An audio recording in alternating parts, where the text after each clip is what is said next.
Selamat pagi semuanya. Perkenalkan, nama saya Lilis Arnianti Burukaro, NPM 1905030019, Prodi PGSD Fakultas FKIP dari Universitas Quality Medan. Nah, di sini saya akan menjelaskan tentang pemilihan dan pengembangan media pembelajaran. Pertama, kita akan membahas apa itu pengertian media pembelajaran. Kata media berasal dari bahasa Latin atau medius yang secara harafiah berarti tengah, perantaran, atau pengantar. Dalam bahasa Arab, media adalah perantara atau pengantar pesan dari pengirim kepada penerima pesan. Nah, lalu apa itu tujuan penggunaan media pembelajaran? Nah, beberapa tujuan penggunaan media pembelajaran yang pertama yaitu mempermudah proses pembelajaran di kelas. Yang kedua, meningkatkan efisiensi proses pembelajaran di kelas. Yang ketiga yaitu menjaga relevansi antara materi pembelajaran dengan tujuan belajar. Yang keempat yaitu membantu konsentrasi pembelajaran dalam proses pembelajaran mengajar di dalam kelas. Nah, fungsi media pembelajaran. Yang pertama yaitu media sebagai sumber belajar. Yang kedua, fungsi semantik. Yang ketiga, fungsi manipulatif.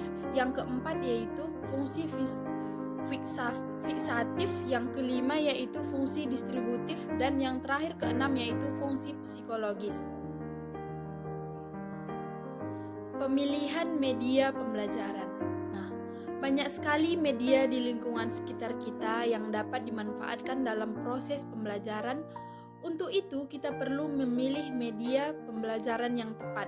Nah, pemilihan ini penting dalam rangka agar ketika media pembelajaran itu kita pilih sebagai alat bantu penyampaian pesan benar-benar menjadi alat bantu yang efektif dalam mencapai tujuan pembelajaran. Nah, kriteria dalam memilih media pembelajaran dalam lembaga pendidikan formal. Berbagai media pendidikan dapat digunakan sebagai alat bantu dalam kegiatan proses belajar mengajar.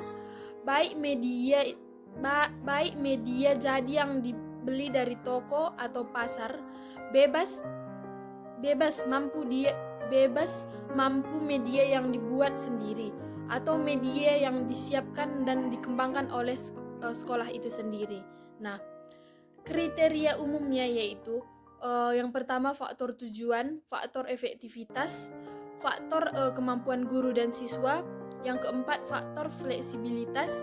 Yang kelima faktor kesediaan media. Yang keenam faktor kesesuaian antara manfaat dan biaya. Yang ketujuh yaitu faktor kualitas dan teknik. Yang kedelapan objektivitas. Yang kesembilan program pengajaran. Dan yang terakhir yaitu sasaran pengajaran. Faktor action adalah kriteria khusus yang dapat kita gunakan untuk memilih media pembelajaran yang tepat dapat mempertimbangkan action. Yang pertama yaitu akses, yang kedua cost, yang ketiga teknologi, yang keempat yaitu interactivity, yang kelima organization, yang kelima novelty. Syarat-syarat dalam memilih media pembelajaran. Media-media yang akan dipilih dalam proses pembelajaran harus memenuhi syarat, yaitu visible, interesting, simple, useful, akurat, legitimate, yang terakhir struktur. Nah, langkah-langkah memilih media. Menurut pendapat Gardner dan Briggs yang dikutip oleh Muhammad Ali pada tahun 1984,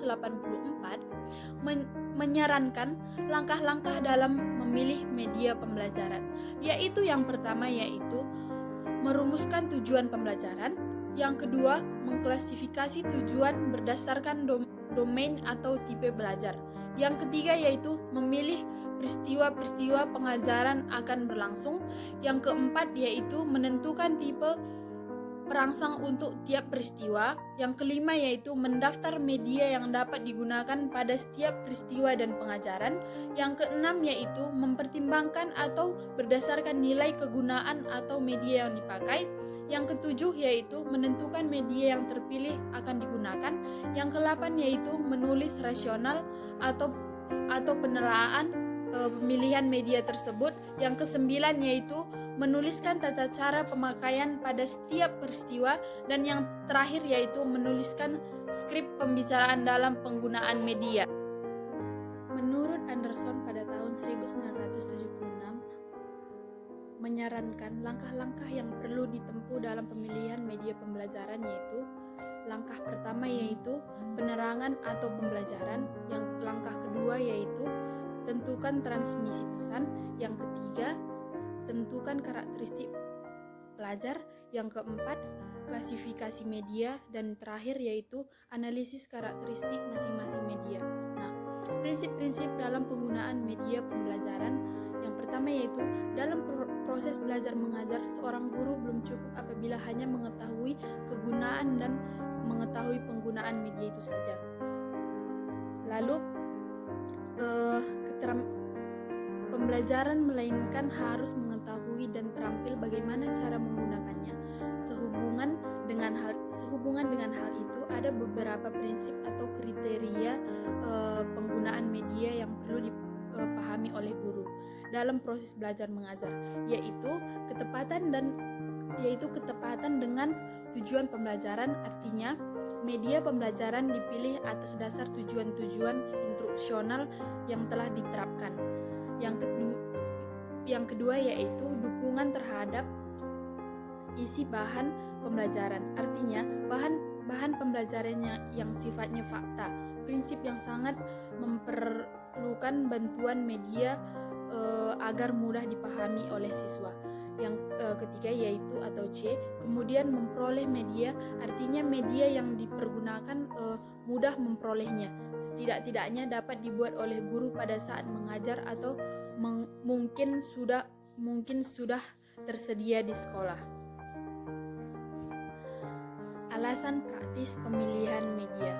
Terdapat beberapa penyebab orang memilih media, antara lain dijelaskan oleh Arif Sadiman pada tahun 1996 sebagai berikut, yaitu demonstration, yang kedua familiarity, yang ketiga clarity, yang keempat active learning. Langkah-langkah penggunaan media pembelajaran. Media pembelajaran yang telah dipilih agar dapat digunakan secara efektif dan efisien perlu menempuh langkah-langkah secara sistematik. Pelaksanaan penyajian dan tindak lanjut seperti persiapan, yaitu persiapan maksudnya kegiatan dari seorang tenaga pengajar yang akan mengajar dengan menggunakan media pembelajaran. Yang kedua, pelaksanaan atau penyajian.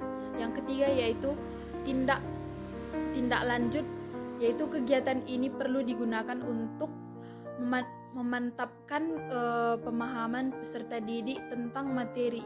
Itu kegiatan yang dimaksudkan untuk mengatur efektivitas pengajaran yang telah dilakukannya. Lalu pengembangan media pembelajaran, yaitu seperti internet adalah suatu media yang memiliki beberapa fasilitas yang dapat digunakan untuk mengembangkan pembelajaran. Dengan adanya jaringan internet ini, seorang dapat mengakses data apa saja dengan melakukan browsing ke berbagai penyedia data atau server di berbagai belahan dunia.